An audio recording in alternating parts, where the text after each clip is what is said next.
Every sound and every voice in every language ever heard. Each drop of ink that has been used to write every single word. They can never portray everything I feel in my heart and wanna say. And it's hard to explain why I could never describe my love for you. مولاي صلي وسلم دائما أبدا على حبيبك خير الخلق كلهم. مولاي صلي وسلم دائما أبدا على حبيبك. بسم الله الرحمن الرحيم. Alhamdulillah wassalatu wassalam ala rasulillah amma ba'd. Good afternoon, good evening everyone. This is your host Salman on the Drive Time Show, and you're listening to Revive FM. Thank you for tuning in. We are here, I'm here like every week, and which I would be inshallah every week. Last week was my first show. Alhamdulillah, I enjoyed delivering it, and I hope inshallah you enjoyed listening to it as well. Incidentally, I was listening, or I was watched the rerun on Facebook a few days later, and there were about 600 plus views on it, so I'm hoping that 700 people did actually watch the show. There were not many comments on it, so I'm again going to assume that it was good and people enjoyed it. Barakallah feek for that. I think this is the encouragement that all of us, all the viewers, all the listeners, and all the hosts need from yourself to be able to deliver inshallah a good program. So last week was again, I discussed some very basic elements of Ramadan, how to make Ramadan a better Ramadan for all of us. So I hope inshallah you enjoyed it. We're here again. Today being Monday 5 to 7, I'm going to be your host with a guest, very, very special guest. We will introduce the guest inshallah very soon. It's going to be the topic, before I take a very short break and come back and play a surah from the Holy Quran. Today's topic is going to be slightly complex for some people, but I think it's a topic that needs to be discussed, that needs to be initiated discussion on, because if we don't talk about it, we don't know what the problems are out there. So the topic is going to be youth and Islam. Yes, it's going to be how perhaps youth perceive Islam to be, and how they can adapt to the Islam, which perhaps very, very culturally driven in this part of the world.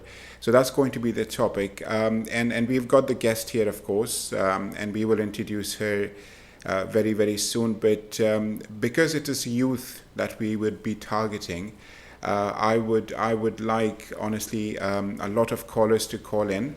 It's not going to be a debate. It's not going to be a lecture. It's just going to be a simple discussion. So I would really request, youngs, males and females out there to call us and be part of this program, because it's very, very important that we keep it interactive. We keep it going, and of course we want people to be involved in this. So inshallah, with that note, and before I go for a very short break and come back and continue, the studio number where you can call us is 0333 444 0940. The number again is 0333 444 0940. We are also on Facebook Live, YouTube Live, MixLR and TuneIn. And the web address is revivefm.co.uk. So the number again, which is the hotline number for us, where you can call us in, is 0333 444 0940. Thank you very much. Inshallah, I see you very, very shortly. I speak to you shortly, but do tune in and continue listening. Thank you. Yes, it's easy to blame everything on the West, when in fact our focus should be on ourselves. We became individuals without a soul. Despite the heat, our homes felt so empty and cold. To feel the emptiness we bought and bought. Maybe all the fancy cars and bling will make us feel satisfied. My dear brother and sister, it's time to change inside. Open your eyes, don't throw away what's right aside. Before the day comes when there's nowhere to run and hide. Now ask yourself, cause Allah's watching you. Is it satisfied? Is Allah satisfied? Is Allah satisfied? Is Allah satisfied? Oh, I'm walking with my head lowered in shame for my place. I'm walking with my head lowered for my race. Yes, it's easy to blame everything on the West, when in fact all focus should be on ourselves. I'm walking with my head lowered in shame for my place. I'm walking with my head lowered for my race. Yes, it's easy to blame everything on the West, when in fact all focus should be on ourselves.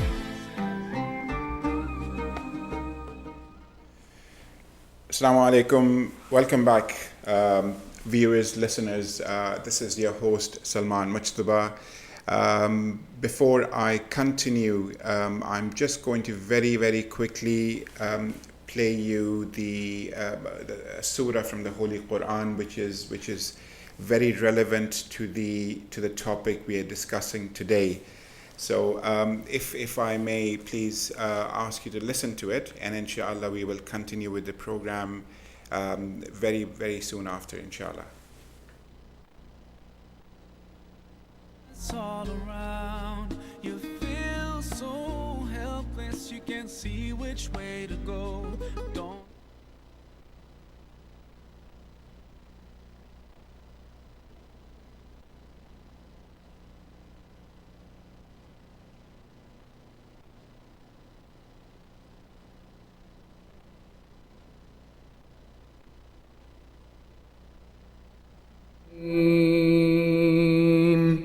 اقرأ باسم ربك الذي خلق خلق الإنسان من علق اقرأ وربك الأكرم الذي علم بالقلم علم الإنسان ما لم يعلم كلا إن الإنسان ليطغى أن رآه استغنى إن إلى ربك الرجعى أرأيت الذي ينهى عبدا إذا صلى أرأيت إن كان على الهدى أو أمر بالتقوى أرأيت إن كذب وتولى ألم يعلم بأن الله يرى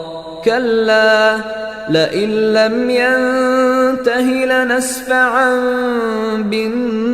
بالناصية ناصية كاذبة خاطئة فليدع ناديه سندع الزبانية كلا لا تطعه واسجد واقترب. Sadaqallahu al-Azim. So that was Surah Al-Alaq from the Juz Ummah, the 30th Juz of the Holy Quran. And of course, in this surah, Allah subhanahu wa ta'ala is telling us, is informing us that how He has created us from a flesh of from a loaf of meat. And also that very interestingly, and how it is relevant to the topic of today, is that the first word revealed to the Prophet Muhammad sallallahu alaihi wasallam over 1400 years ago was the first word was Iqra, which is read, and of course subsequently in the subsequent ayah it does define a number of things that we need to do to be able to adapt and of course learn in this world. And of course that's what we're going to going to be talking about in the rest of the program. But before we go further, I would like to introduce, like I said in my initial introduction, I would like to introduce a very special guest, Sara. Sara Inayat. I will let her do the introduction, but just to clarify to the viewers and the listeners, Sara is my niece, more like my daughter, but she is my niece, and so she's going to be supporting the topic of the program today. So Sara, over to you. Of course I know everything about you, Sara, but then please tell the viewers who you are, what you do, and just a little bit. Assalamu alaikum. My name's Sara Inaya. I'm 18 years old. I go to a sixth form in Redbridge. Currently studying my A-levels. I study business, media, maths and English. So yeah. Very good. Excellent, Sara. So what made you choose these 4 subjects? Or what is... Yeah, so what made you choose these 4 subjects, Sara? I would like to go into finance in the future. So hopefully doing a degree apprenticeship or the uni route, so whichever I choose. But inshallah, that is my excellent goal. Excellent, very good. So very ambitious, Sara. Well done. And so education, it seems like, is very important to you. Yes, it is. Education is important. Okay, very good. And do you think, generally speaking, Sara, is the youth out there, of course, the kids that you study with in school, or the people you interact with, who are your age, is generally education important for them? It is, but I don't think it stemmed from those students. It comes from home. It comes from your background, mainly parents. Mm-hmm. Like if I say myself, education wouldn't be this important to me if it wasn't for my parents or the people around me. Like even you, education has been taught to me that it's very important. Just how in school, mainly the people in school are Muslim, mainly Pakistanis, Bengalis. So it is from home that education is everything. Education, you are meant to pursue, you're meant to do well, meant to become doctors and lawyers and engineers. So sure, excellent. Okay, so we will continue, of course, discussing with Sara, different topics on youth and Islam. The studio number again, just to let you know, is 0333 444 0940. So 0333 444 0940. We are on Facebook Live, YouTube Live, MixLR, and TuneIn. And web address is revivefm.co.uk. I would request youngsters out there to do call us in here at the studio on the hotline number. Speak to us so we get your point of view as well. So the topic today, Sara, is which you have been invited for, and you have very kindly agreed to come with me, is youth in Islam. Mm-hmm. Right. So the topic is of course, as the topic is very clear, what it says is about how the youth perceives Islam to be. Yeah. And also how we can, I'm sure you understand, Islam is perfect. Muslims and of course the followers are not. Yes. But I just feel, maybe as a parent, as perhaps a civilian, that youth are slightly more distant to their deen, their following, their Islam, their religious obligations, their spirituality. So what do you think? Are they inapt to what's being taught, or are they very distant? What are you, as an 18-year-old, what do you think? So from young, the masjid I used to go to, where I learnt my Quran, where I learnt the Qaida, they were very much,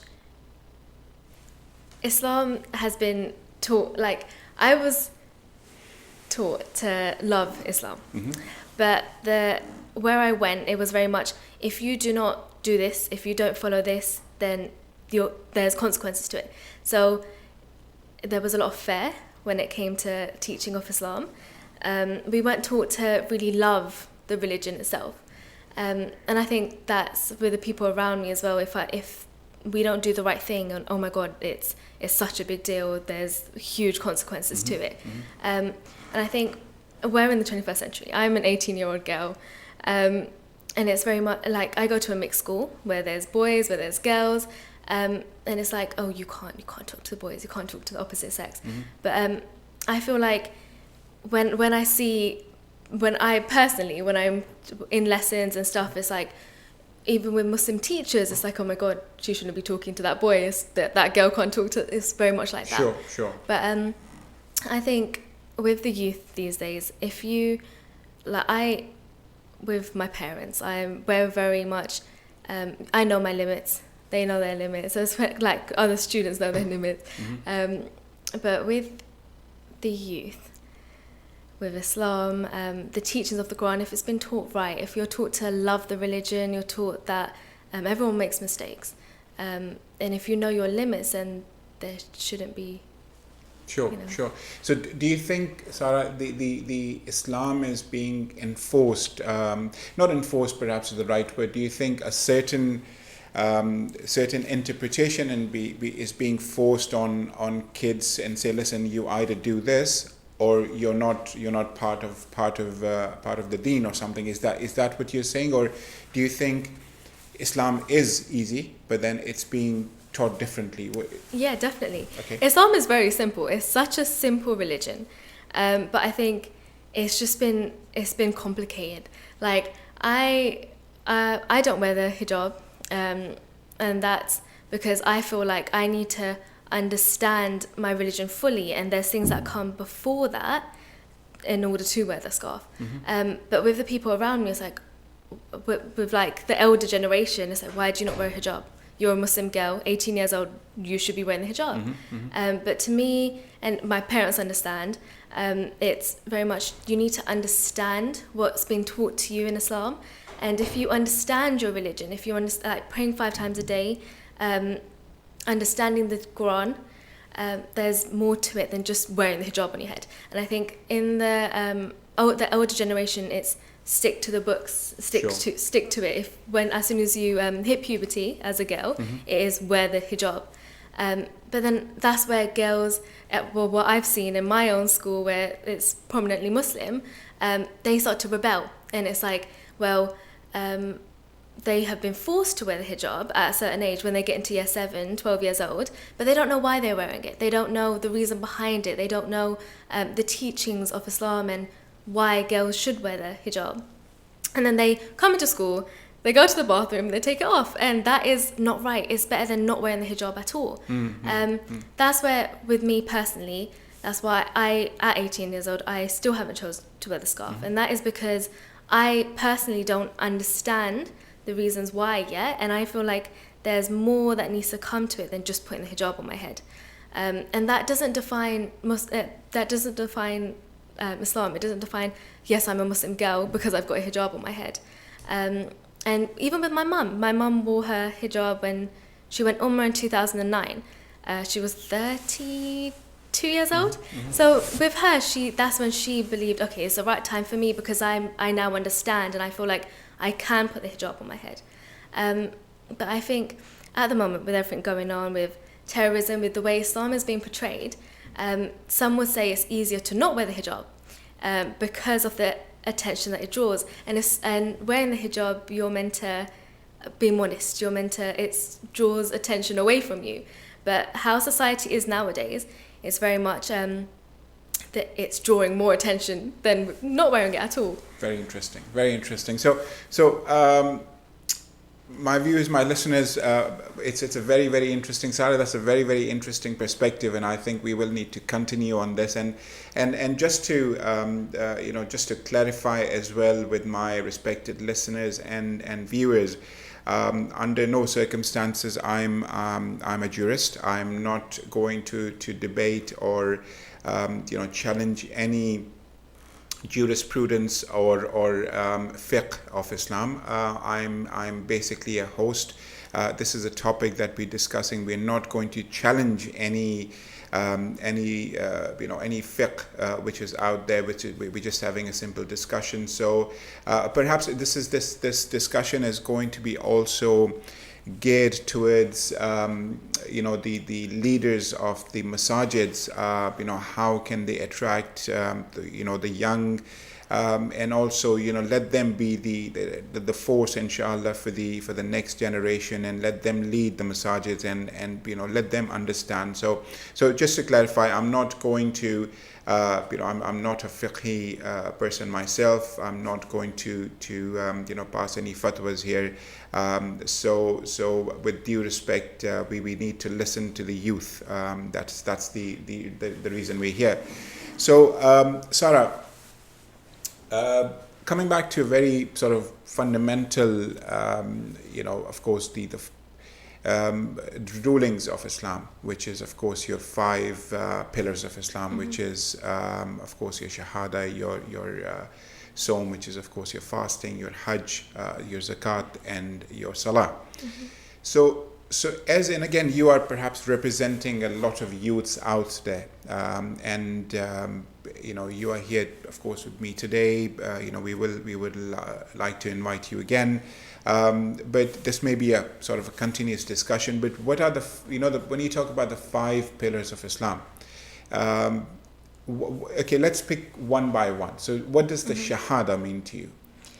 The shahada, it means I'm Muslim. Right. It's I have committed to follow the teachings of Islam and live my life as a Muslim. Okay, so of course, shahada is ashhadu an la ilaha illallah wa ashhadu anna Muhammadan Rasulullah. So the shahada, I'm sure, does it mean more than just that declaration of faith? Do you think there is more to it? Do you think there is it's not just a declaration, it's an obligation that you're taking upon yourself and saying, listen, I'm not going to just say this, I'm just going to be absolutely following what my God, the Almighty up there is commanding me to do. Is that, or tell me more about it. What are your thoughts? So with me, I am Muslim. I follow the teachings of Islam. I follow the Quran. I follow everything given to me. And I feel the shahada, to me, it's it just means I'm strongly Muslim. I'm going to follow the teachings. I'm going to live my life based, and my morals and values come from the teachings of Islam. Okay, good. And is your explanation, perhaps, do you think the youth out there would agree to that explanation as well, or do you think it's just I've got to say it, that's why I'm going to say it? What do you think? I think personally, no one's really told me. There's nothing that's more to it. It's just you say this because then that shows that you're a Muslim. Yeah, sure. And I think quite a few people my age will say the same, because no one's really gone into depth as to why you say it or the reason behind it, and what more there is to it. So yeah, that is, from what I've been taught, that is what it is. That's what it is. Yeah. That's what it is. Okay. This has probably bothered me personally, Sara, for a number of years, is that of course, mashallah, you go to a school, sixth form, whatever that is, but you spend about 6-7 hours a day in that school, perhaps come back and study for 2 hours at home, maybe 3 hours at home. So collectively you'll be studying about 10 hours a day. Sometimes more than that. Sometimes more than that. Yeah. So over a week, maybe let's say you'll study 50 hours a week. And this perhaps starts with myself, but then do you think perhaps youth out there, do you think they spend enough time learning about Islam as much as they spend learning about the academics or the conventional education? I was actually hoping you'd ask me that question. Okay. No, okay. at all. Okay. I think what we have been taught is our main priority is education. Nothing comes before education, but you are not taking education to your grave. That is, even in my own household, I feel like it's education. Education is your pursue education, and then everything else falls back. Sure. But when it comes to reading the Quran, praying. Like, I always have time to go and pray. Always. You have to make time. Because then I believe Allah will help me with my education, help me study, help me concentrate. So that's very important. But I feel like in many households, with my friends, education is priority. It does come first. And then that it feeds into their praying time. Then they say to me, oh no, I didn't have time to pray. I had to study for this exam. I had to do this homework. And even when it comes to reading Quran, right now it's exam season. I've got exams. I've had a couple of exams. I haven't had time to read Quran as often as I would like to, and it's Ramadan as well. And I haven't been able to be focused in my religion because of my exams. And that isn't right at all. But I feel like in this society, because of what we've been taught, pressure is 100% pressure. That is what comes first. And when I was little, it was send your kid to Islamic school, so you can learn the Quran, learn the Qaida, learn the teachings of Islam, teachings of the Prophet, and then when you get to a certain age, leave. Because you've learned the Quran once, then it's like, okay, yeah, my kids learnt it once, and that's it. They can leave. They know everything, and I think that's not right either. It's Islam is you need to continuously go over it, continuously refresh your mind. Research. Research. Just continue, because you can never know enough. You can never know enough. So I feel like that is where society goes wrong as well, is sending your kid to send them to Islamic school for a couple of years. So when you turn, 13, you finish your Quran and that's it, like take them out. That is not right. Very good. Okay, so you mentioned, of course, reading the Quran in your, inshallah, your daily practices that you do when you're not studying. But let me ask you another very tricky question then. When you read the Quran, do you understand what you're reading? That's a good question. No, I don't. Mainly because... Sorry, before you answer that question, Sara, so do you think, and again, perhaps that's a general rule and doesn't just apply to the youth out there, perhaps applies to myself as well and a lot of listeners out there. Do you think reading should be more important, or should it be reading and understanding what you're reading? Reading with understanding. I feel like reading with understanding is important. Okay. So just reading the Quran doesn't mean anything to you. What are you learning from just reading the Quran? You're not. That I remember when I was learning the Quran, I wasn't taught the meaning behind it. I wasn't taught the message behind those surahs, the verses. I wasn't taught any of that. It was just, okay, get her to finish the Quran really quickly, and that's it. Not my parents, but where I was studying. It was very much, yes, learn, and then that is it. But then it was after when I hit, I think, 12, 13, once I had finished the Quran, I stayed on. And then I was taught the meaning and the message behind it, and why Allah sends these messages, and how we are meant to put them into our everyday use. Sure. In our everyday lives. And I think not many mosques or Arabic schools do that. It was they just teach the Quran and that is it, and say this is what you are. Yeah. You just read what you're supposed to read, and then once you've finished reading the 30th juz, you just walk off. You've finished the Quran. That's it. You finished it. Okay.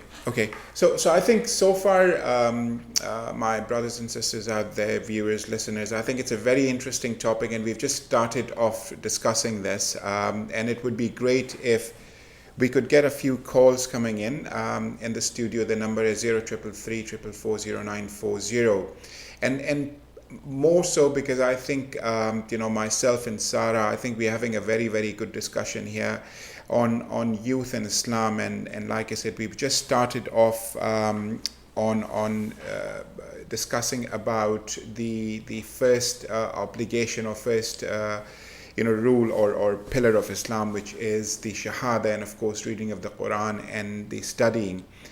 It ties in very nicely with what I'm going to say next, and why I played Surah Al-Alaq earlier. So of course it goes, the surah goes, Iqra bi ismi rabbika allazi khalaq, خلق الإنسان من الذي علق. So how basically it ties in, my brothers and sisters, is that, you know, the surah was revealed as the first surah for us to read, and further down when you go it says you know, learn it, research. It's all about betterment of ourselves. It under no circumstances or under no notions did it say that, oh, you've got to read the Quranic education and that is it, you confine yourself to that. No, that was not the case. That is not the case. So we've got to, you know, we've got to be academics, we've got to be researchers, we've got to be learners, we've got to be readers. So we've got to go and find out you know, things about everything, about, you know, things about what's going on around the world. And at the same time, like Sara said earlier, that, you know, we've got to keep a very, very good balance of both. So yes, of course, the academic or the conventional education is important, because you find out about, you know, what's happening in the world of maths, science, geography, economics, accounting, maths, whatever that is. But at the same time, I think it is important that, you know, we find out, you know, why was this world created? What's happening? You know, why did Allah subhanahu wa ta'ala take this you know, take this upon himself and say, listen, I'm going to create this human, and of course this human is going to go onto the world and you know, create and procreate and you know, become a nation of you know, a human nation of 7 billion people. But at the same time, they're going to be discussing about, you know, they're going to be against each other, talking about you know, different religions, different rituals, different followings. So that's the reason I played the Surah Al-Alaq earlier in the program. So we're just going on a very, very short break very quickly, and we'll come back and start where we've left off. So we've just touched on reading on the Quran, and we will continue inshallah when we get back and talk more about it. Thank you. Assalamu alaikum. Time gets hard, there's no way to turn. As he promised, he will always be there to bless us with his love and his mercy. 'Cause as he promised, he will always be there. He's always watching us, guiding us, and he knows what's deep in our hearts. So when you lose your way, to Allah you should turn. 'Cause as he promised, he will always be there. He brings us out from the darkness into the light. Subhanallah, capable of everything. We should never feel afraid of anything, as long as we follow his guidance all the way through our short time we have in this life. Soon it'll all be over and we'll be in his heaven and we'll all be fine. So when the time gets hard, there's no way to turn. As he promised, he will always be there to bless us with his love and his mercy. 'Cause as he promised, he will always be there. He's always watching us, guiding us, and he knows what's deep in our hearts. So when you lose your way, to Allah you should turn. 'Cause as he promised, he will always be there. Allahu Akbar, Allahu Akbar, Allahu Akbar, Allahu Akbar, Allahu Akbar, Allahu Akbar, Allahu Akbar, Allahu Akbar, Allahu Akbar, Allahu Akbar, Allahu Akbar, Allahu Akbar, Allahu Akbar, Allah. So when the time gets hard, there's no way to turn. As he promised, he will always be there to bless us with his love and his mercy. 'Cause as he promised, he will always always be there. He's always watching us, guiding us, and He knows what's deep in our hearts. So when you lose your way, to Allah you should turn, 'cause as He promised, He will always be there. Assalamu alaikum, good evening, my viewers and listeners. This is your host Salman Mujtaba, and you're listening to Revive FM. Our studio number is, the hotline number at the studio is 0333440940, and I'm really hoping some young boys and girls will call us today because it's a very, very relevant topic that I've picked up for discussion on the Drive Time show. And just to reiterate, the Drive Time show is with me, Salman Mujtaba, is going to be every Monday 5 p.m. to 7 p.m. So I'm going to be your host, talking about different items, different things, perhaps something to do with our culture, something to do with our community, something to do with our living, anything. So of course I'm still discussing whether I should maybe compile it together and share it beforehand, or just pluck it out of the air and of course have this discussion. So today's topic, like I said, is going to be youth and Islam. It is youth and Islam, and we've got a very special guest, my niece, more like my daughter, Sara, who's here. So she's going to be supporting me in this initiative. So to do call in, the number again is 0333440940. Speak to us about youth and Islam.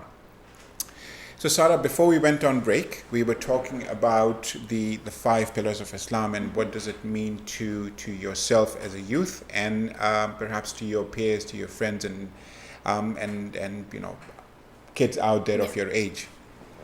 So we touched on very briefly on reading the Quran and how we should be reading it with explanation, rather than just reading it, because just reading it, and again, I don't know, Sara, if yes, of course, reading the Quran does have its values, does have its benefit, does have its thawab. But then, wouldn't it be better that we read even? What is the first surah in the Quran, Sara? The first surah that you read every day in your namaz is Surah Al-Fatiha. Surah Al-Fatiha, right? Yeah. So if I ask you, Sara, Surah Al-Fatiha, right? So, and the first line of Surah Al-Fatiha is, go on. Alhamdulillahi Rabbil Alameen. Correct. So if you just stop there, so Alhamdulillahi Rabbil Alameen. So if I ask you, Sara, and I'm not putting you on the spot, I'm just trying to maybe, because I learned it, I'm much older, of course, but then I only perhaps realized what I'm reading in my salah 10 years ago, maybe 12 years ago. Yeah. And before that, it was like, and that's, I just keep on going on. Yeah.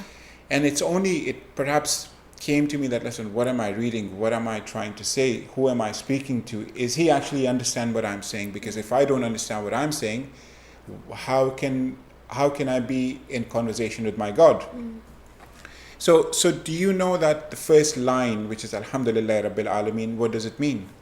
I actually don't. Okay, so that's a very, very good, that's a very good answer, because that's the answer we want to hear, because I would plead to of course our respected scholars and of course teachers and the imams out there, that when Sara comes to Sara and the other boys and girls come to you, and again, it's an open subject, and it's a discussion we are having here, that should it be that the boys and girls read it, or should it be that let me make them understand what Alhamdulillah Rabbil Alameen means? So that's a very good, and again, like I said, the imam should perhaps pay attention to this. So am I correct to understand that? 100% right. Yeah. Okay. I think it's very, very important that understanding and knowing what you were reading, because I can't say that I do. There was only in certain surahs that I was taught, this word means that. Sure. This sentence means that, and it was literally just that. That's what I learned. But no, that's really opened my eyes, knowing what I'm. Yeah. No, it should, because I again only realized that, Sara, that the first surah again, Surah Al-Fatiha, and of course the first line, Alhamdulillah Rabbil Alameen, means that I'm thankful to the Lord of the worlds, not of the world, but Lord of the worlds. So even the Quran says that yes, this is one world that we live in, but there may be another world. So there's this thing about the X-Files and whatnot. So maybe there are aliens out there, but you never know. Yeah. Because the Quran at first is saying Alhamdulillah Rabbil Alameen. Alam, it's not Alam, it's Alameen. So Alam means one and Alameen means many worlds. So there may be many worlds out there. So I think that's a very good start, Sara. I think I hope people listening in will understand what we are trying to say as well, inshallah, and will call us and discuss this with us, because so far I think we are right. We've got, that nobody's calling us, so I guess we are right. They do understand what we are saying.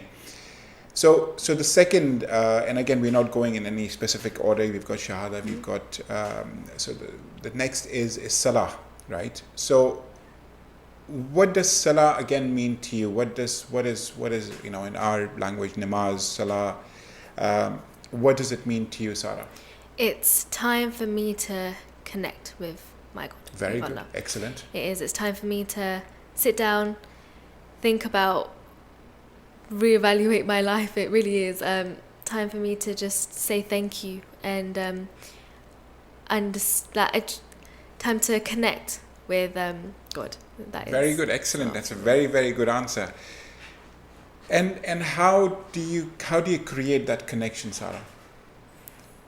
Of course, you're so what can the youth out there do to make that connection, mashallah? If you're doing that connection, if you're you're making an intention to make that connection. So how can the youth make that connection, Sara? I make that connection through my du'as at the end of my prayer. So it's I sit and in time of stress, when I've just with exams, that is, I think, my prime time where I'm connected to Allah, because that's when I need Allah most. Mashallah. It is.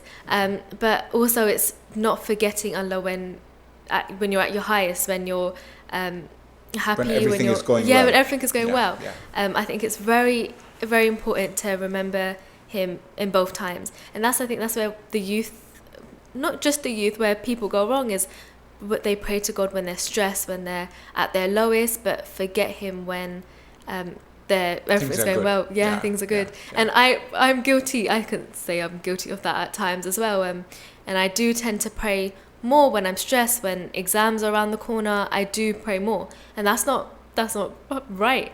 But I think that's just what I do. Yeah, I think that's a very, again, honest statement, because perhaps that applies to everyone, Sara, because even myself, when I'm in distress, when I'm in need, I will be on my sort of on the musalla and praying. But then when things are well, I'll just probably, funny enough, when you're in trouble, when I'm in trouble, I will do my sunnah and I will do my fard and I will do my wajib and I'll do everything extras. But then when everything is well, I'll just do, I'm just going to do fard and that's it. So I think that's human nature. That doesn't perhaps just that's not just applicable to certain people. But do you think Salah is taken as a way of communication by the youth at the moment, Sara? The communication you're talking about, right? So of course, do you think, mashallah, you have that connection, irrespective, you will create that connection, right? You're saying that, things are good, I will still do it. Things are bad, I will still do it, right? But do you think generally the youth in your group of people or the people that you interact with, do you think they have they created that connection? Forget about making that connection on the musalla, but do you think they can create that connection? I think that stems from what we said earlier about understanding the meaning behind the Quran. Okay. And when praying, understanding and knowing what you're saying and what you're asking for from Allah.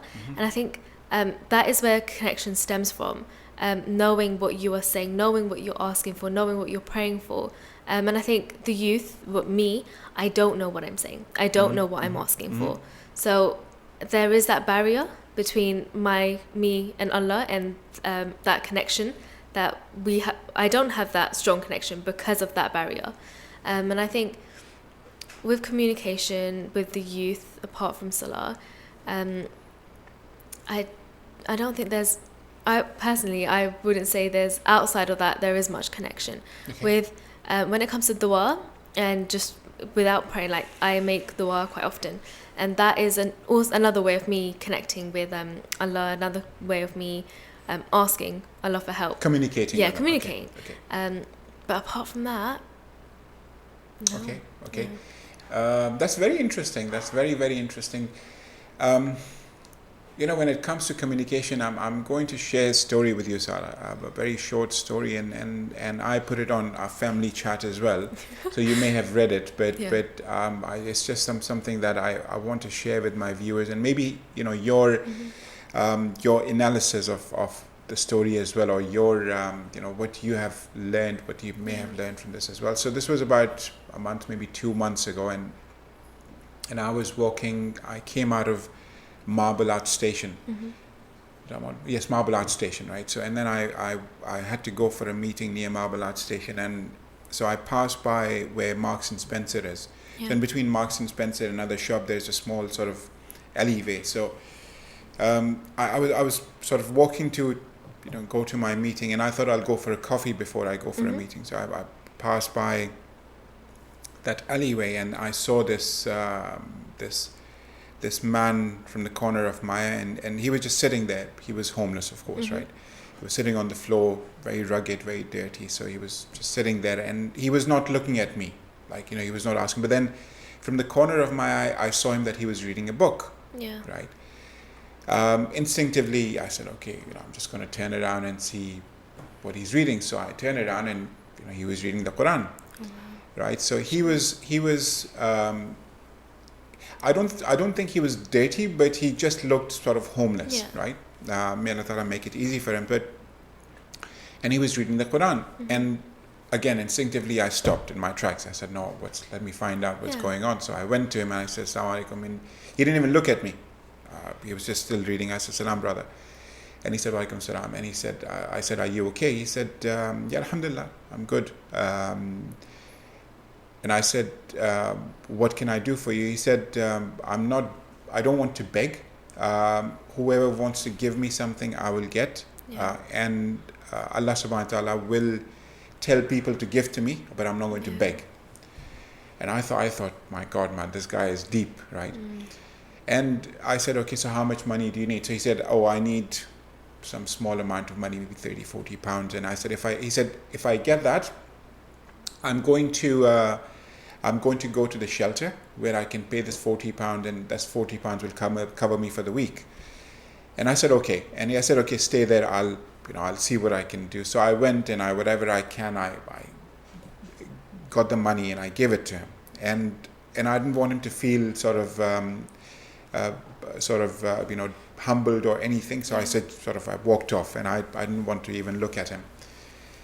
And incidentally again, so the exit which I wanted to take was closed, so I had to turn around and come back, but I crossed the road and I went to the other side. So I again looked at him, and he was just packing up to go. He got his money, he was going to go. Yeah. So what really I learned from it, Sara, was that he was communicating. He communicated with his God. He did not have anything.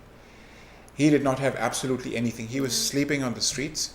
He said, if I don't get it, I'll sleep on the street. Do you want food? No, it's okay. I get food from here and there. And he was reading the Quran, and it made me feel that, how distant we are from our Creator when we have everything, right? How often do we read the Quran? I mean, for me personally, Sara, honestly, I read the Quran only in the Ramadan. With the last week's show that I did, I vouched to myself that, listen, I'm going to read some part of the Quran every day, inshallah, after Ramadan, but let's see if I can. But again, more importantly, I want to read what I'm reading, understand what I'm reading, and that's what I want to do. But talking about connection, I think, do you think it takes certain circumstances for that connection to be developed? Or do you think, what we discussed earlier, do you think it's the background of your home, it's your environment? How is it built up? Mashallah, glad you do what you're doing. But then, do you think a lot of kids do that nowadays? Do you think they create that connection? No, well, with the people around me, my friends, they do try to build that connection as much as they can. But like I said, that connection is stronger in times of need. And that's where you tend to sit and pray to God more. You tend to read the Quran more. Like even with me, when I'm stressed out, I take out 10 minutes and I'm like, okay, I'm going to go read the Quran. I'm going to go pray to make me feel more at ease. But Ease the pressure. Yeah. But there is no excuse for not building that connection. Everyone's circumstances are different. Everyone's home life, everyone's situations, everything's different. Sure. But you need to find the suitable way for you to build that connection. So like someone who has everything, who has all the money, has a roof over their head and everything, there is no excuse for that person to not build that connection from Allah, because there's always something that they won't have. And I think from that you build your connection. Sure. So. Okay, very interesting. So my brothers and sisters out there listening to us. So we are at you are listening to Revive FM, the studio number, and we are actually anxious for your call, because I think we want to know what your point of view as well is as well.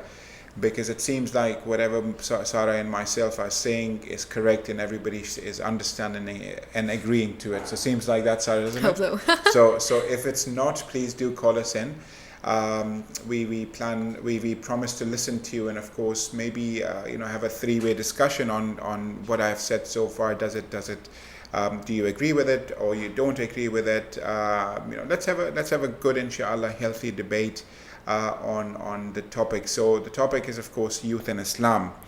The studio number is 0333 444 0940. So we are looking forward to your call. You can also see us and listen to us at the same time on Facebook Live, YouTube Live, MixLR, and TuneIn, and the web address is revivefm.co.uk. Right, Sara. So how are you feeling? This is your first time on radio. Yes, this is my second time on radio. So how are you feeling, Sara? I'm perfectly fine. Good. So do you feel nervous? Do you feel pressure? At first, I was a bit nervous, but now I've eased into it, so I'm okay. Good, very good. I hope it is because of me. Yeah, of course. It's familiar faces. It's easier. Good. Okay, so what the next topic is, not the topic, but the next part of the 5 pillars of Islam. So we've done the Shahada, or just discussed as much as briefly as possible about Shahada. We've discussed a little bit about Salah, and the next is Zakat. Let's do Zakat. So we're not doing it in any specific order, but then any order. So Zakat. So again, what does Zakat mean to you, Sara? To me, it means giving back as much as you can in any way. Okay. So Zakat isn't just money. Zakat can be a gesture. It can be even a smile.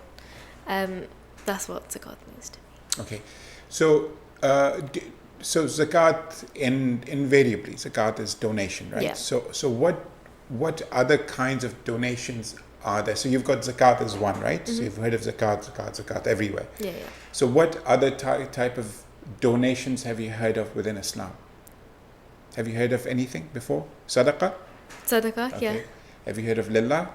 I haven't, no. You haven't? Okay. So there are 2 or 3 or maybe 4 other types of donations that you can do. So you've got Sadaqah, you've got Zakah, you've got Lillah, you've got perhaps others as well. I can't remember. Anyway. So Zakat is obligatory. So you have to, everybody has to give Zakat, right? As long as they have got a certain value of wealth, they have got to take out what percentage? That I don't know. Okay. So they have to take out 2.5% of that wealth, which has been sitting in a bank account or sitting in the form of gold. It's called the nisab value, or a certain value that has been that's been stipulated for a number of years. So that's value, if you've got that amount of money, you've got to give out 2.5% of that as cash. So zakat has to go to it has to go to somebody who's a Muslim. It has to go to somebody who is in need. It has to go to somebody which will make his livelihood better, right? Sadaqah can go to anyone. Sadaqah can go to somebody who's perhaps in need or not in need, or somebody who needs to do something. It can be given regularly, but zakat can be given regularly as well. So that's what it is. And lillah, again, you say because I'm facing some sort of tribulation, I'm facing some sort of problems, I'm going to give some sort of sadaqah or lillah in the name of God, just wherever it goes. So zakah is basically that. So if I say, Sara, you have got, I'm going to give you a math question now, but so you've got £1,000 which has been sitting in your bank account for a year. You need to give 2.5% of that. So how much is that? Really gonna make me do math. Okay, so it's going to be £25, right? So who are you going to give that, or who do you think that £25, who would you give it to? Someone who's in need of it. Someone who hasn't got a roof over their head, who can't afford food and regular meals. Okay, so if I say, Sara, you've got to give 25, so what would be your source of research, or where would you find out somebody who needs this money? How would you find that? On the internet. So I don't know, like us youth these days, we have like apps and what's called the online the donation, what do you call it? Charities. No, there's one website. Okay, well that website where you give to people who are in need from different countries. You have Muslim Aid, you have Islamic charities to give to. So I would do that, or it's easier for us to just go online and just donate. Yeah, donate. Okay. So the it's a very the element of donation, or the element of zakah or sadaqah, lillah, whatever that is. It's a very, very simple notion. It's a very it's something regularly that you would do. Anybody would do, right? Anybody with a half a heart would do this, right? Yeah. But one of the things which has been perhaps stipulated when the zakat thing was obligated on Muslims is that the first people who are deserving for your zakat or sadaqah or your lillah is somebody who's within your family, right? So somebody who's for instance, maybe I have a khala, or maybe I have a maybe a pupo, or maybe a chachi or somewhere, right, who's living in a remote land in Karachi, in Pakistan, wherever that is, and they want money, and that's the first people I should be helping. Forget that, even here within the UK, yes, we are living in a developed country, but 500,000 people go to bed without food, and that's a proven fact. And I'm sure we've got people within our families that that may need money, so why can't we give it to them? So again, we need to find out. Charity begins at home, Sara. So we should perhaps, before going to the charity sector, and of course there are some wonderful charities out there. They're doing some wonderful job. I know some brothers personally that who lead these charities, and they're doing some phenomenal job. But I think they are more for international disaster control, or not control, assistance. But for regular charity, I think we should probably look at people within our families. So I think that's one of the things. But what do you think, Sara? My question on zakat is that what do you think was the reason for making zakat as one of the pillars? Oh, forget zakat. Of course, zakat is a pillar of Islam, but why is donation important, of philanthropy, more so philanthropy than is important to Islam? From my understanding, it's so to help others, to help other Muslims out there. So why should I give? To help your brothers and sisters, to help isn't God up there to help them? Yeah, but God's given you that amount of money. God's given you that wealth, Correct. so you can help others. Okay, so why should I? Why can somebody who's got maybe a little bit more than me? Why can't he do it? Why should I do it? Because you've got a good heart. You've got a good heart. Okay, so do you think you have to be a good human as well? Then? Oh yeah, 100%. Okay. If you're not a clean-hearted, if you haven't got good intentions, then you wouldn't give people who are less fortunate than you. You definitely have to be good human. You have to want to help people, want to support others, and that's the reason why you'll give. Very good. I think we're having a very, very good discussion here. My brothers and sisters who are listening to us or who are watching and listening to us. We've got a very special guest, Sara Inayat, who's enlightening us with her knowledge as an 18-year-old. But mashallah, she's given me some very, very fantastic answers. And I think we are learning. I'm learning because inshallah for the next show I've got a few ideas as well. But I think we need to support the youth. And of course Sara is a youth and decided to come on air with us and share her views. So if I may ask, if you're listening to us, do give us a call and let us know what you think of the program. How do you think it's going? We should or should not be doing this. It would be very supportive because we would know that we're having a two-way discussion rather a one-way discussion where me and Sara are speaking to each other. So it would be helpful. So the studio number is 0333 444 0940. The number again is 0333 444 0940. We're also on Facebook Live, YouTube Live, MixLR and TuneIn, and the web address is revivefm.co.uk.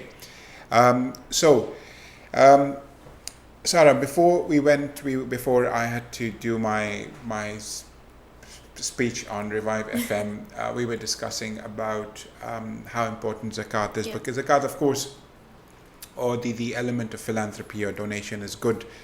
Or is an obligation because Allah subhanahu wa ta'ala is not for unknown reasons. He knows better. He's not given everybody the same value of wealth or virtue. So he's given more? He said, okay, so I'm going to give you and test you by giving you. Yeah. And he's taken a lot away from other people, but then he's going to test them by not giving them anything. So it's a test for all of us. It is, so like, I'm sure you've heard this as well, that when Allah subhanahu wa ta'ala raises your standard of living, we should raise a standard of giving. So that's what we have to do. He tests us in all ways, in different ways, by giving it to us, by taking it away from us. But I think it's a test from us. Everybody goes through different tests. Alhamdulillah, may Allah Ta'ala help us all and succeed. Give us success, because it's a very tough life. It is. But we've just got to have our iman and our intentions right, inshallah. Right, so the zakat was done. We touched a little bit zakat. The next, Sara, what is next? So we've done salah, we've done shahada, we've done zakat. So what is next? Saum, very good, excellent, which we are on both right now. We are both fasting. So what is saum to you? Why am I fasting, Sara? Why am I depriving myself of all the great food out there and the water and the juices, and when I can, nobody's watching, right? So why am I doing this? To me, fasting has two reasons, meanings. One being cleansing your soul, cleansing your mind, cleansing you as a person. Okay. Second being, you mean physically, emotionally, spiritually? All. Okay. Yeah.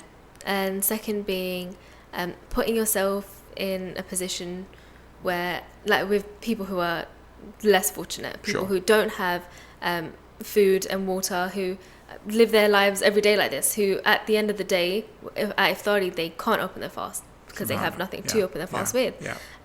So I think it's putting everything in perspective, and it's helping us understand what the less fortunate is going through, and then making us see that it's not right, and then it's at our place to help those that are in need. So you think fasting helps, like it's like what's the word I'm looking for? It's like a detox. Yeah, it is. It's like a spiritual, emotional, Detox. Physical detox, right? And it just detoxifies everything within yourself. You just focus entirely on, because you're not eating, you're not drinking, you're focused on your spirituality. But at the same time, it cleanses your system internally, so it helps us to perhaps rejuvenate and come out a cleaner person.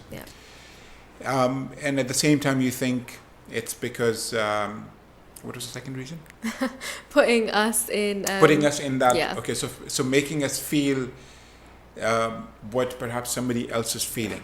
Okay, so yes. And also connecting to, there's a time to be more connected to Allah. More connected. Building that relationship, building that bond with God, I think. Okay, and do you think fasting is a struggle for you, Sara? The first couple of days always are for everyone, but it's not a struggle as such. It gets easier. Allah helps you. It's not a struggle. And do you think because your body gets used to it? Yeah, your body does 100% gets used to it. Okay. I think, like you can say with me, first couple of days are always hard. You always get hungry. You're more tired, but like today, I'm not hungry. I'm perfectly fine because my body's used to it now. Sure. And so the school that you go to, do your friends or your Muslim friends, do they fast? And do actually not just fast? Do they actually fast? Do they do? It's not. They're not. Okay, what I'm trying to probably This say is is such a good question. So do you think they're dieting, or do you think they're fasting? Well, with my friends, they are fasting. That we fast during our exams. We fast, but I know that I know people in school who fast just for their parents, who say I'm fasting, but they come to school, they eat, they drink. But then go home and they're still fasting to their parents. So, but I think that is because they don't understand the meaning behind fasting. They don't understand why they're doing it. Do you think and they're the benefits. Forced to do it? Yeah, they are. They don't understand the benefits towards it. And I think, they are 100% forced by their parents. Parents say to them, "Oh, yeah, you have to fast," and that is it. They don't understand the reasoning behind it. There's some students who fast. They don't fast during the exams. They just fast during the week, and then the day of the exam they don't fast. There's also students who. I'm sure there's nothing wrong with that. There's not. Well, for me, I feel like if I'm fasting, then Allah will help me more. Will give me more strength. Will make it easier for me, inshallah. That is that's my mentality. That's my thinking. Sure. But yeah, there's also students who fast, but they don't know. That they do it, but they don't know why they're doing it, or the reasoning behind it, or they still don't pray, they don't read the Quran, they're just fasting, they're just not eating. That is all they're doing. So they're basically on a diet then. Yeah, basically they're like, I'll lose weight during this, I'll lose weight in Ramadan. Yeah, they have that mentality. Okay, so that's very interesting. So there's a lot of, so far, so what we've discussed, there's a lot of you have mentioned and we have discussed the influence of parents or enforcement of parents on the children, and how they have no choice than to just do what their parents are saying, and they do it pretending that they're doing it, but they're not doing it, which is a worrying sign, which is not right. Which is it? Okay, so I think when we conclude, I think it'll be we need to have a basis on the conclusion that we're going to have, inshallah, later on in the program. But so fasting is very good. I think it's one of the things which I learned very recently, Sara, is that somebody said, he's a doctor, right? So he knows his stuff. He's medically qualified. He's a surgeon. He's he's a consultant, so very, very senior in his medical post, and he said, you know, what people say about being good for your health when you're fasting 17, 18 hours a day, he said it's rubbish, right? So he said that, and perhaps factually it is true, because you know, if you have not eaten or drank for 18 hours a day, and at times 20 hours a day, you are famished, right? You are tired, you are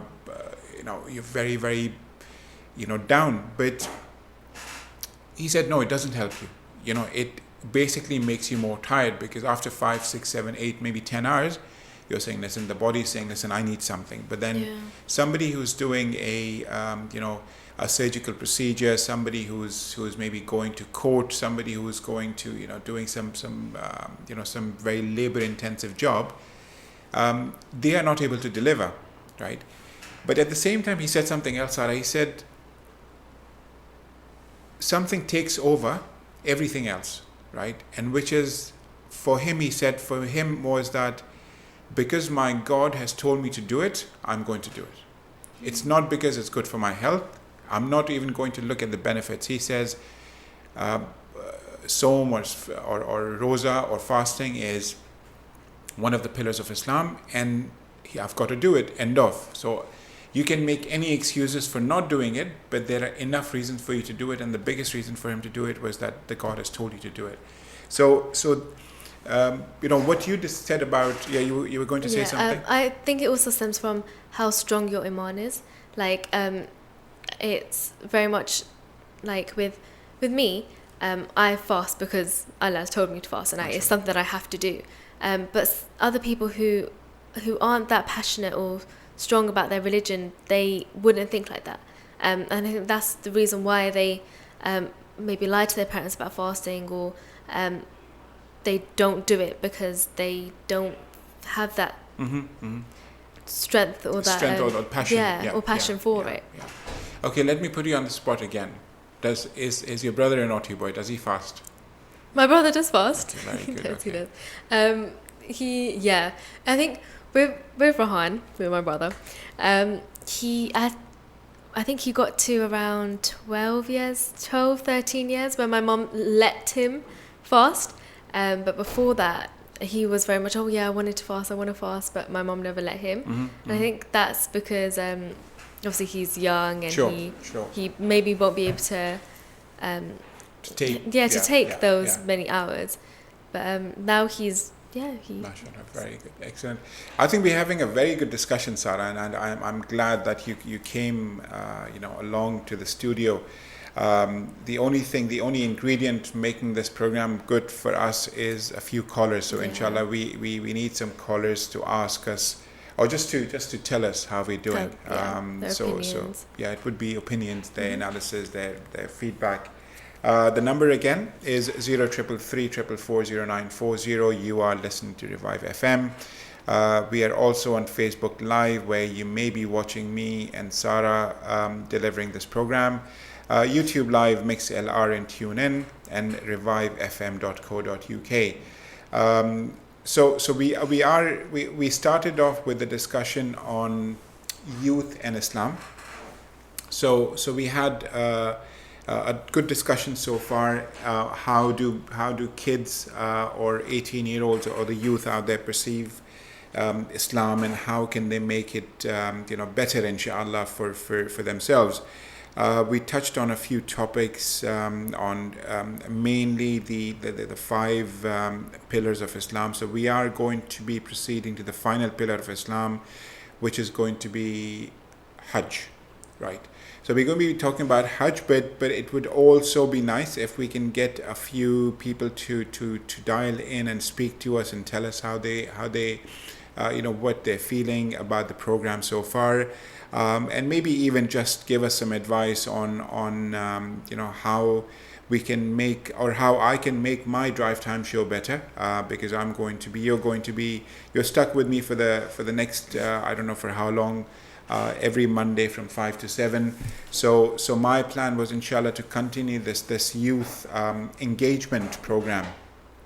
because what I want to do is I'll get Sara again if she's available next Monday, and maybe some other youth as well, and ask them some sort of pressing questions, because I think it's very important that we get the youth engaged in this very, very critical time. And it's perhaps not as much up to me, but I think perhaps the leaders and my learned imams and leaders of the masajids and the communities out there, because I think the better and the earlier we engage our youth, people like Sara, people like others, boys and girls out there, in a positive way, and please let me do the conclusion later. I think that will be very important. So let's do the final, inshallah, final pillar, which was going to be Hajj.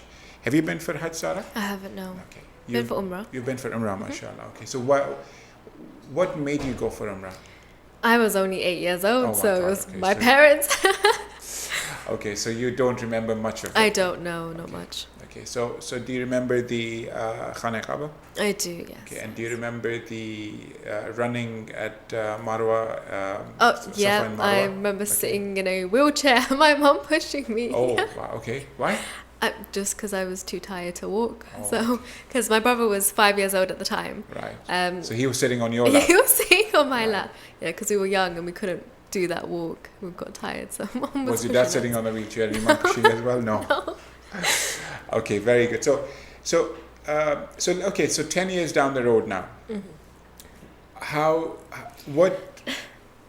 did you see Umrah then, and how do you see Umrah or the pilgrimage now? So let it be Hajj, or we talk about Hajj, of course. So how do you see, what do you think about Hajj?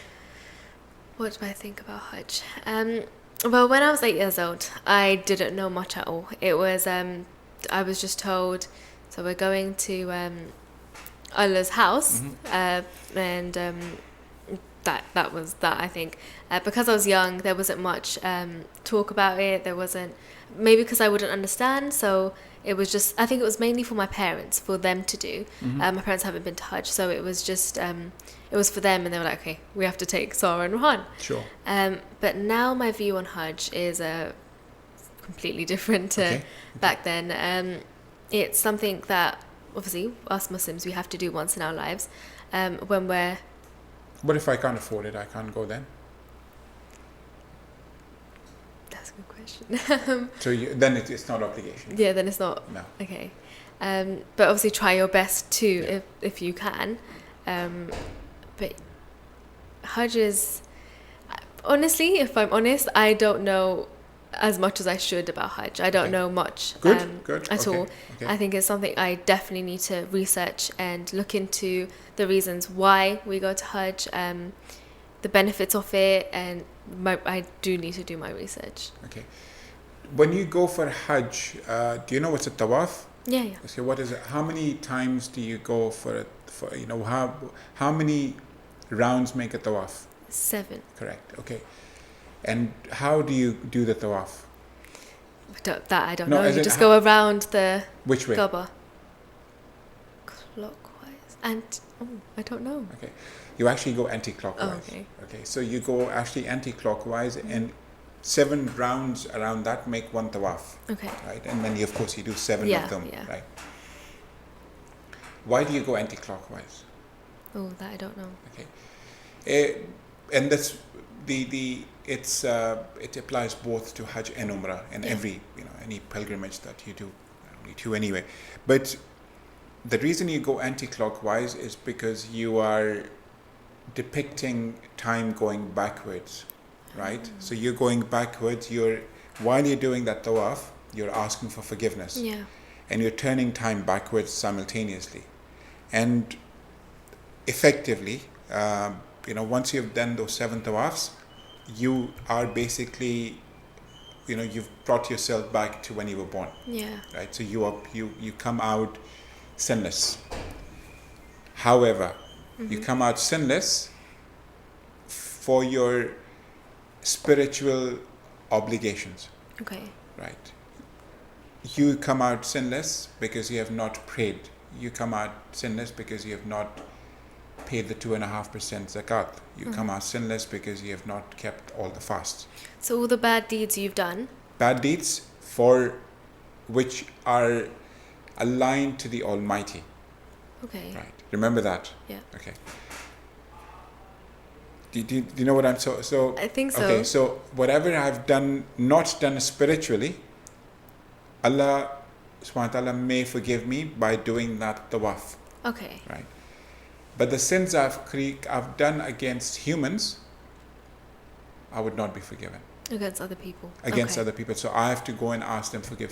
For instance, if I have cheated Sara, I've taken money from you, I've cheated you, I have done wrong to you, right? Yep. I've backbited about you, and I say, no, I'm going for Hajj, right? I go for Hajj, do my Hajj, and come back. Yes, I may be forgiven for all my spiritual shortcomings. You say maybe, but what are Of course, you don't know. Yeah. Because you've done the Hajj, but then is your Hajj accepted? I don't know. You stand up in front of God 5 times a day on the Musalla, you offer your prayers, but are those prayers accepted? You don't know. Okay. So you make that attempt, you make that intention, but Allah Wallahu Alam, it may be accepted. So, but coming back to what I was saying earlier, that the sins I've committed against Sara, who can forgive me for that? Me. Correct. So I have to ask for your forgiveness. Okay. So it's Hajj is a very, very important element. But I think one of the things which perhaps we need to enforce or teach our youth as well is there are 2 elements of being a good human, right? One is the obligation that the Creator has put upon you, that you've got to pray, you've got to fast, you've got to offer Hajj, blah blah blah, or the other obligations, and the second obligation that He has put upon you as a creation for the creation, that I'm not going to cheat Sara, I'm not going to cheat anybody, I'm not going to lie to anybody, I'm not going to be sinister, I'm not going to be evil, because God can forgive whatever you've not done for Him, but He cannot forgive what You've done to other people. Okay. So you've got to be very careful. So that's something which is part of Hajj as well, that before you go for Hajj, what do? There's something which you must have seen in your telephone messages. I'm going for Hajj. Please shave your hair. No, please forgive me. Oh. Right? Yeah, so you've got to ask for forgiveness from everyone. Yeah, the shaving of the head goes, once you've done, so once you've done it's not just shaving of the head actually. The sunnah is that you just cut a little bit. Oh, really? Yeah. Okay. But people say it is easy, just shave it all off. Okay. It's just a trim. So even if you just trim a part of your hair, that is enough. That is the sunnah. Okay. The sunnah is not to shave off your head. Oh, I didn't know that. So you shave off because you say, okay, it's easy, I'll shave off everything off. So it's, and again, like I said, I'm not a mufti, I may be wrong. Yeah. So if people are watching, which I'm saying something wrong, they're always, welcome to call us and let us know. So there we are, Sara. So we've done the 5 pillars of Islam. And how are you feeling? Do you feel tired now that you've spoken so much? No, actually, it's really good. I've learned so much from just this conversation. Very good. Excellent. Okay. So we've got some time left. My plan, Sara, was that I was going to do a quiz, which I've done with you guys, if you remember. Yes. But I think we haven't got enough time.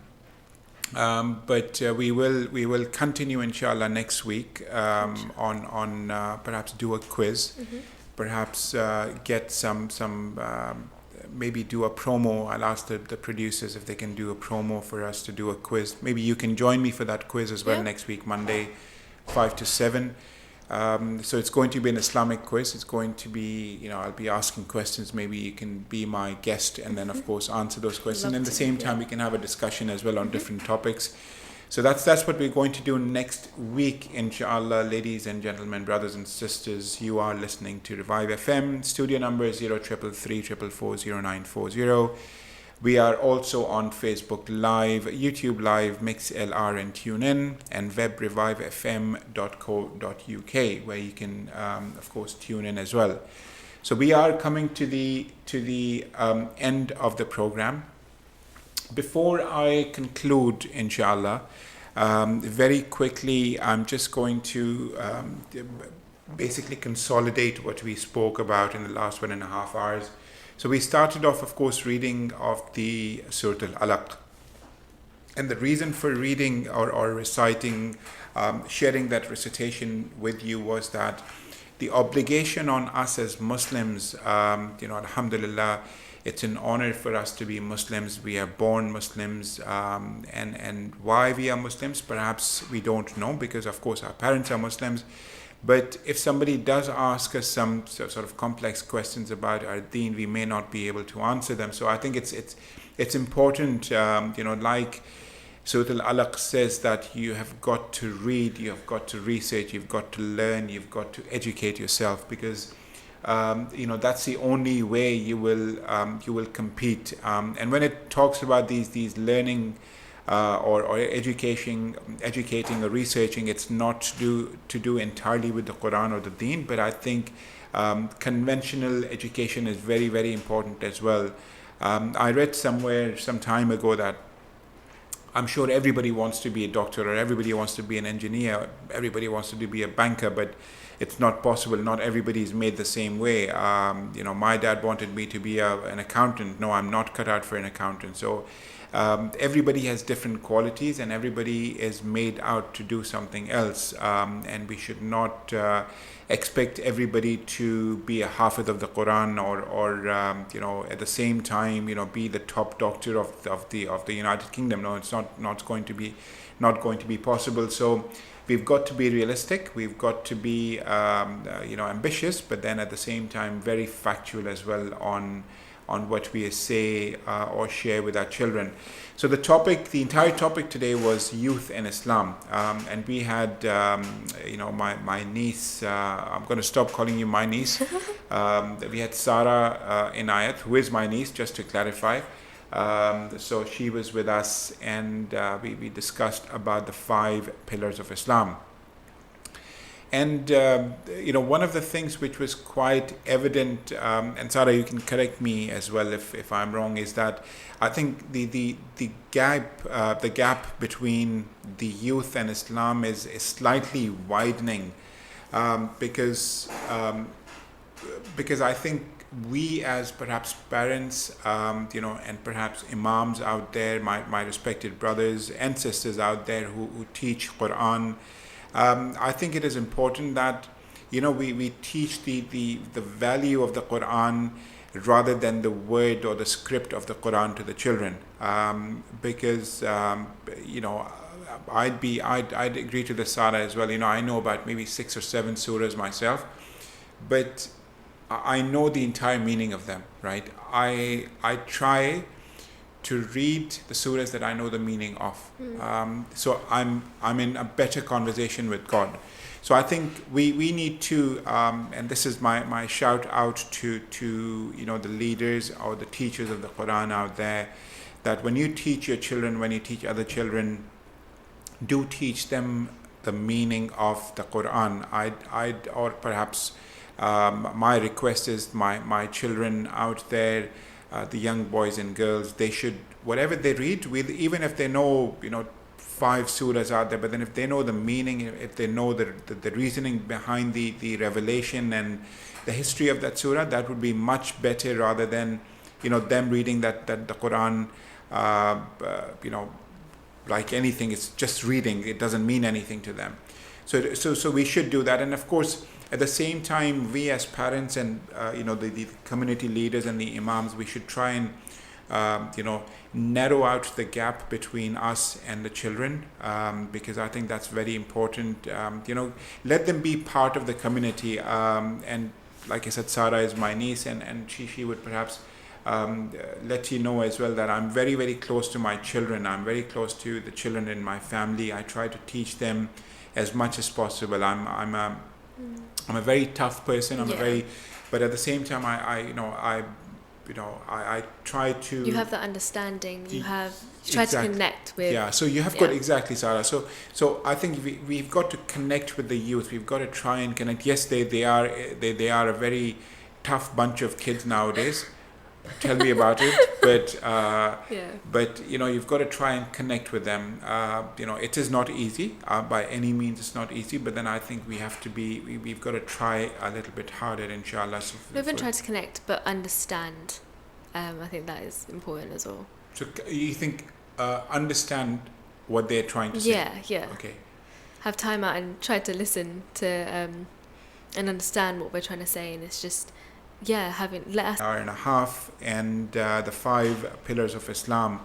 So again, in conclusion, I think it is very important. He means, I do honestly try, but of course, may Allah subhanahu wa ta'ala give me the courage to continue and be a better person for my kids, for my children, for everybody around me, because I want to create a better generation, inshallah, and leave a better generation for the time to come, inshallah. So that was the topic today, my brothers and sisters. Sara, thank you very much. Thank you for having me. You have been inspirational for a lot of people. You have been an inspiration for me. It made it easier for me, because otherwise I would be talking throughout 1.5 hours, 1 hour 45 minutes. But so you made the conversation easy for us. So I hope you will join us next week. And we will take it from there. We will share a topic, inshallah. But it is time for me to sign off. But before I do sign off, it was a pleasure having everybody who was listening to us. I'm sure you guys, everybody, brothers and sisters, you were listening to us, even though you were unable to dial in and speak to us. But do let us know how your feedback on the program, because I really honestly want to do a program where, of course, Sara has come in today. I will probably bring in my son as well next week, along with another guest, where we can have a good discussion. And my objective of doing this was that I want to create this dialogue, not a debate, not where we are sort of arguing with people. No, we want to just be able to see the other side and see, okay, what are you guys saying? So just do remember, Islam is perfect. I'm not I'm not saying we change Islam, but I think we've got shortcomings, and how can we overcome those shortcomings? That's the important part. And kids need our support. Sara is here. There are more brothers and sisters out there, young boys and girls who need your support. So we want to hear them and say, okay, this is what's happening to me. How can I do it? And again, I'm not a mufti, I'm not an imam, but we can have a sort of a discussion. Maybe somebody can dial in and say, okay, this is what you can do. So that's the objective, inshallah. So maybe for the rest of Ramadan, that's what I'm going to do. But let's see, inshallah, how next week goes. But so past 6, I'm going to beg leave. And thank you so much for listening to me. And the show, and Sara, of course, for being here. Thank you. And we will speak to Sara again, and I look forward to, inshallah, receiving your messages on Facebook. And thank you very much. Wa assalamu alaikum wa rahmatullahi wa barakatuh.